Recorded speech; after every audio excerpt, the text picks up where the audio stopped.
Disclaimer: this guide is accurate as of patch 5.8. As such, any buffs, nerfs, or meta shifts that have occurred since then are not accounted for here. Additionally, I am not the best League of Legends player. This is not a guide from a pro, nor is it how a pro would likely play this champion. Now, onward to Bardom! Are you a troll? Do you enjoy annoying your team? Do you live outside the IRL attack range of your friends? Then, ladies and gentlemen, it's time for me to show you how to Bard. Bard is primarily played as a support, but for you weirdos out there, you can technically play him in any role. His damage is lacking, and his early game pressure is mediocre at best, but his utility when played correctly is absolutely terrifying. Alright, let's get to the abilities. Bard's passive is Traveler's Call, and it has two parts, because he's just too damn spooky to have only one. His first passive is Ancient Chimes. About once a minute, Bard will spawn 2 chimes at random locations across the map, though they tend to spawn closer to Bard.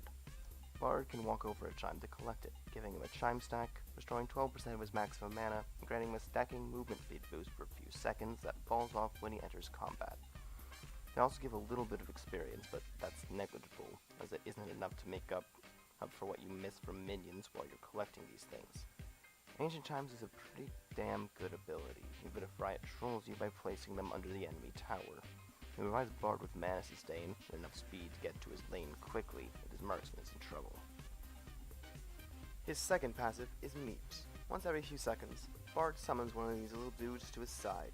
If Bard does a basic attack while his Meeps are up, he will consume one to deal extra magic damage. Additionally, for every 5 chime stacks Bard accumulates, Bard empowers his Meeps for bonus effects. These include a slow, additional Meeps, increased Meep spawn time, an AoE cone, and tons of damage. That's right, freak. Bard's Meeps are pretty weak in the early game, but later they become very useful for peeling and chasing people down. Bard's Q is Cosmic Binding. Bard throws out some energy in a line, stopping the second enemy it hits and dealing magic damage to both. If the beam hits 2 enemy units, or 1 enemy unit and then terrain, everything that was hit gets stunned for a couple seconds. If it fails to stun, then the beam will slow whatever it hit instead. The skill is very versatile, usable for picks, peeling, and even just in combat.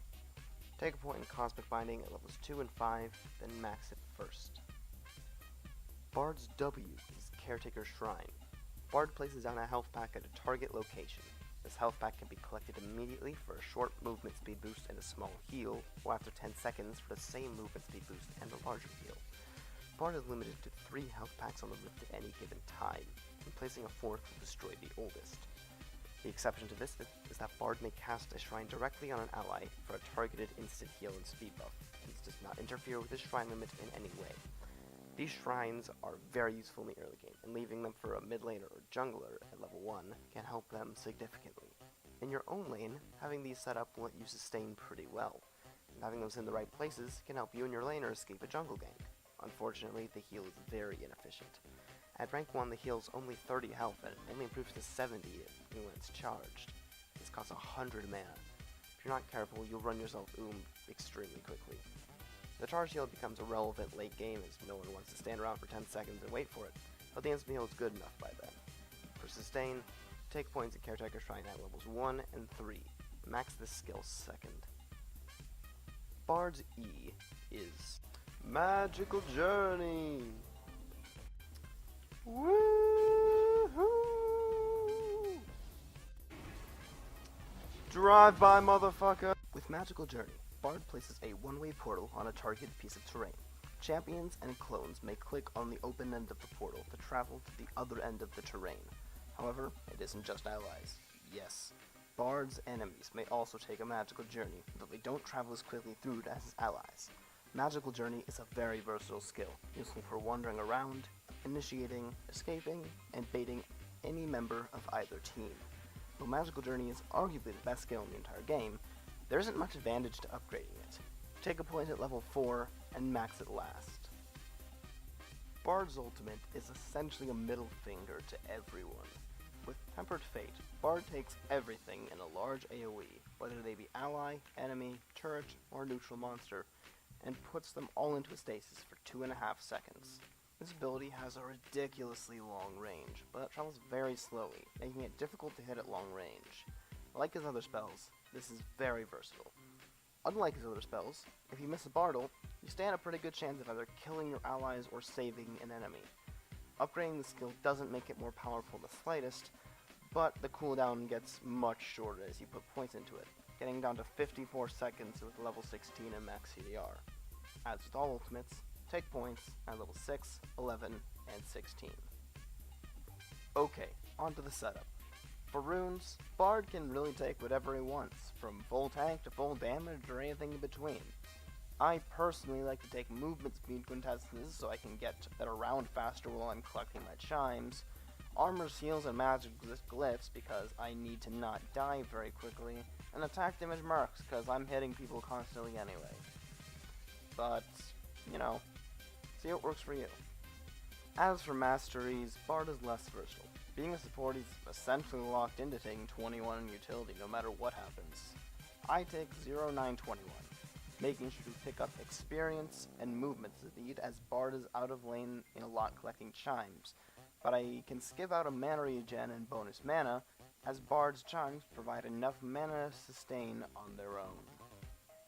On Bard, summoner spells are very straightforward. Take Flash and Exhaust. We are done here. Okay, finally done with the pre-game. Now let's get to the items. On Bard, we start the game with your choice of a Spell Thief's Edge or an Ancient Coin, along with a Stealth Ward, 2 biscuits, and of course the Warding Trinket. On your first back, upgrade into either a Frostfang or a Nomad's Medallion, depending on what you started with, buy a couple more wards, and start working towards Sightstone and Mobility Boots. You need to have all 3 of these items completed as soon as possible, and make sure to switch out your Trinket for a Sweeper when you buy Sightstone. Once you're this far into your build, look around the map and see who's a threat. If you see that they have a lot of magic damage, rush for an Aegis of Legion, and if you see a lot of physical, you need a Frozen Heart stat. Once you complete one, buy the other in most games. Your next complete item should be defense. Choose between a Randuin's Omen, a Banshee's Veil, or a Spirit Visage. Now is the time to upgrade your Aegis. If the enemy team is comprised of mostly AP champions, setting up split pushes by upgrading into Banner of Command is not necessarily the worst idea, especially if by this point in the game, Banner Nasher is a viable objective, as the combination of both will allow you to push their towers very quickly with cannon minions they can't even damage.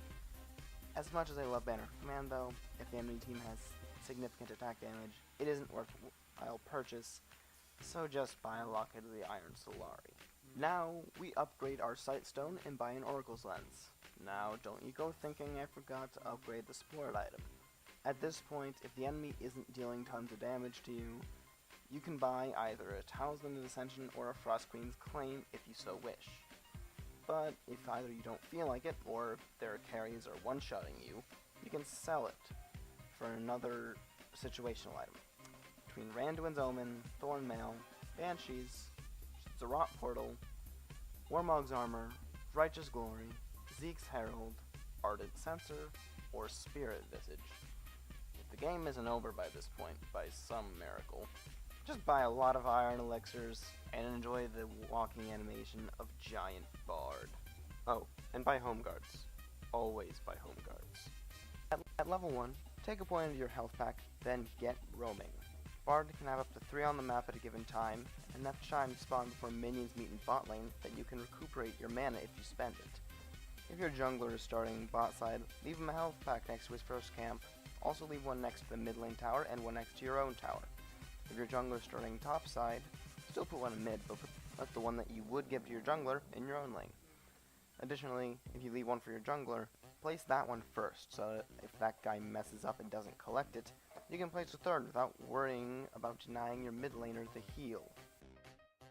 In lane, play a passive poke playstyle.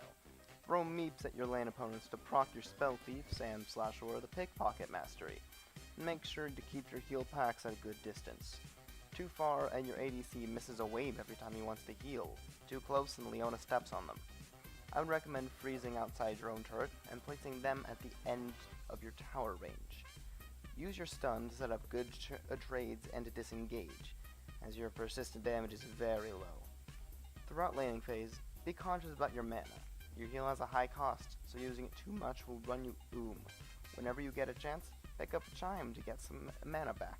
If you get ganked pre-6, you need to act fast, but you might be able to get away. Try to stun their support and jungler before they get onto your marksman. If their support is someone like Soraka, you can stun their marksman instead of their support.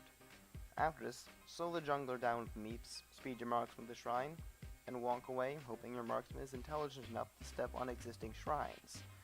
If you get a gank from your own jungler, Bard's great at setting him up. You can set him up with a magical journey through a wall for a great surprise attack, and if you land a follow-up stun, you'll get their flash at the very least. Though it isn't listed as a part of the ability, Bard's Q has a little quirk to it. Once it passes through its first target, the beam will continue for approximately 200 more range before stopping. While this is great for max range Qs, as the range extends to surprising lengths, it has its downside. If you cast a Q at close range to your first target, the beam will only travel that 200 range past its first target, regardless of how much distance the projectile had left in it.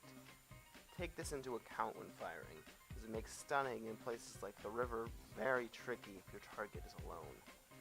Post 6, things depend on your lane's synergy. If you're laning with an ADC who has a high impact skill shot like Graves, Varus, or Jinx, your level 6 becomes a massive power spike.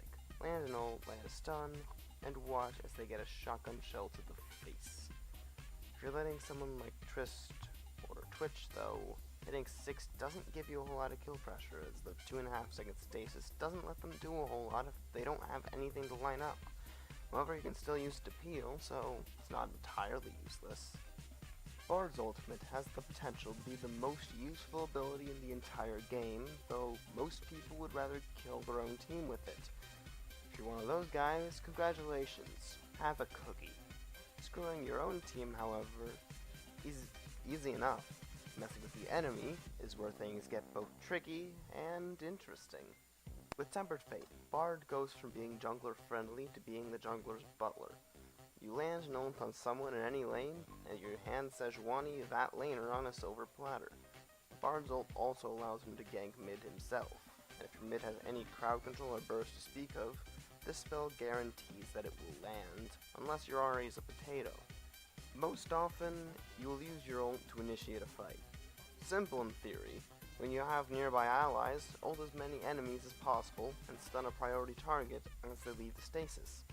Late game, the 2.5 seconds of stasis is enough for a good team to get into position, and the 1.8 second stun is definitely enough to kill their carries.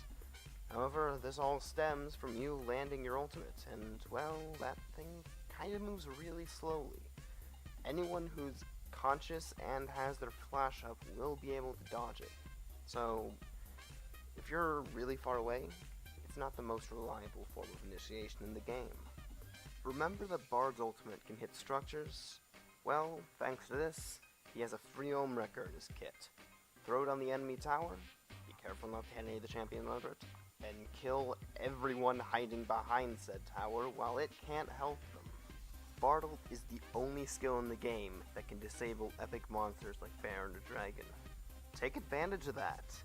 If you suspect that the enemy is taking Dragon or Baron, or hell, if you're in 3v3, Vile Maw, freezing them all can either give your team enough time to collapse on them or scare them off with the threat of being collapsed on.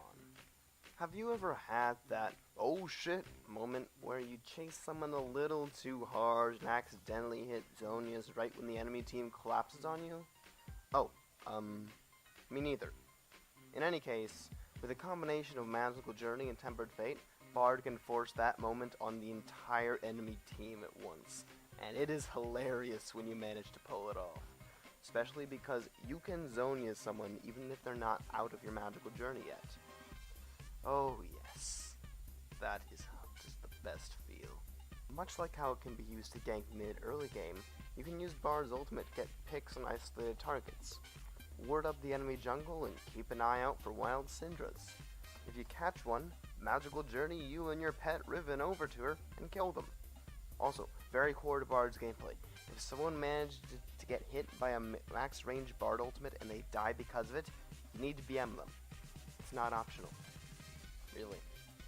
Is everyone on the enemy team trying to kill your Vayne? Ult them. If you didn't use Bard's ult to engage, peeling is just about the best way you can use it in a teamfight, along with picking off stragglers afterward. I know I'm pushing the limits of imagination here, but the ability it gives a free stasis can be used as a Zonius. Yes, no way! Yeah, really. When I saw this ability announced, I stopped playing Karthus because I thought Bard would become flavor of the month or something. You can imagine how much Karthus loves every member of the enemy team getting a free stasis. Well, it isn't just Karthus that gets screwed by this thing. Zed, Ezreal, Caitlyn, and many more cry every time Bard denies their kills with this damn ability. As versatile as the ult is, it has its quirks, some of which might actually be fixed eventually. The first is that Bard cannot negate a turret if it's untargetable.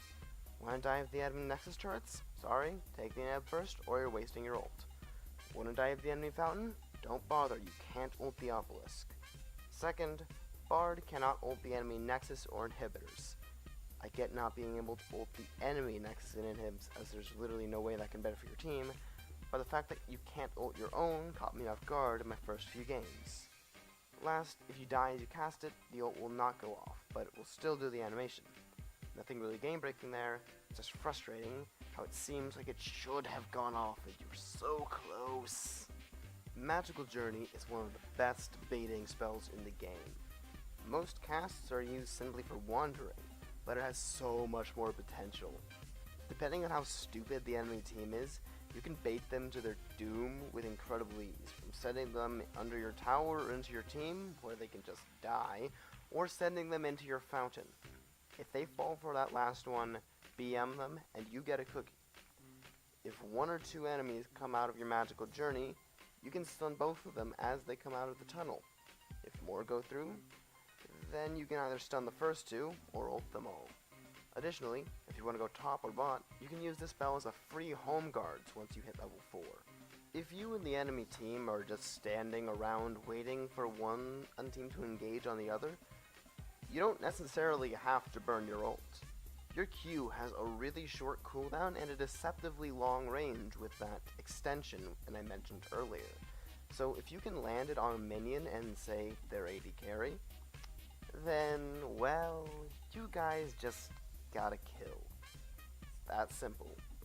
Additionally, make sure you set up heal packs, as well most of the time the charged heal is completely worthless. If you have them set up beforehand, that doesn't negate your ability to use the instant heal at all. Remember how I said that Bard could technically play any role? Well, he can. He has issues when played out of support, but he can do all of the roles to some degree. Won't go into how to do these specifically right now, but I can at least tell you some basics. Bard top lane is something between Quinn and old top lane Soraka. You poke them into oblivion, sustain through the damage, and peel them off you whenever they try to get at your ass. Mid lane Bard is a weird one. If you go AD, it plays the same as top lane Bard, but it's a lot riskier. His AP, still poke and sustain, but you exchange your persistent damage from Triforce, Bork, and the like, for some more burst and better heals. Additionally, you're a lot more reliant on hitting your Q, even if you don't land the stun portion. As an AD carry, Bard has massive flaws, but he still has enough utility in his kit to kite the enemy into oblivion. The main weakness is that he has to go out to collect chimes and negating farm. Secondarily, he doesn't do a whole lot of damage without items. Bard jungle. The gank's alright, I guess, but to anyone who thinks he can clear in the slightest, I have one thing to say to you. Just said is one of the most insanely idiotic things I have ever heard. At no point in your rambling, incoherent response were you even close to anything that could be considered a rational thought. Everyone in this room is now dumber for having listened to it. I award you no points, and may God have mercy on your soul. Why hello there, Ryan here. Thanks for watching the video. If you liked it or disliked it or have any feedback whatsoever, leave it in the comments. I have no idea what I'm doing with this editing thing. It's the first thing I've actually edited. So this could turn out very badly, or could it be really good for a first thing? I don't know. Feedback, I need it. Come on, leave some. I'm waiting.